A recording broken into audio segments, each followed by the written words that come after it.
George Washington was not trained as an architect. Nobody in America was really trained as an architect at this point yet. He was a gentleman designer. He was certainly not the only wealthy, especially Tidewater person or Virginian who developed his own home. But I think he had a great advantage.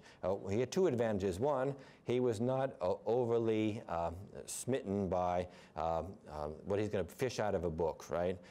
And the way some architects might have been. And he was also very self-confident. He happened to have that quality about him. So when he's going to design a porch, it's almost hard to believe now that no one had done this before. To have a house, with a porch going across the entire extent of it in the giant or colossal order. A giant or colossal order in architecture is a column or pilaster that takes up more than one story. So it could have stopped here. You could have had superimposed orders, so he does that. Now, I spend a lot of time in my book talking about the porch. There are precedents for the porch.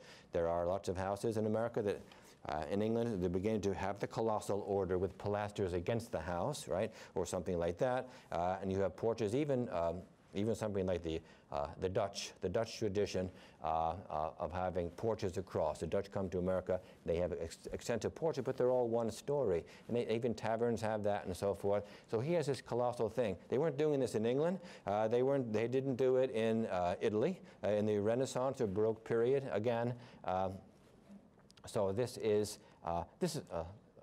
let me go to this one. This is what anyone would have expected. Say, oh no, look, George, if you're going to build a porch, a big porch in a colossal order, you have to have it just be in the middle and not the whole thing, and maybe put a pediment on it, and don't let anyone have too easy access to it. Have a lot of stairs up to it, make it look, like this. And so, the great thing about this portico is it's very accessible. It's very democratic and accessible in that way, and functional. We just saw the painting before, kids playing on it and so forth. You can sit there, easy on, easy off. It's a great idea.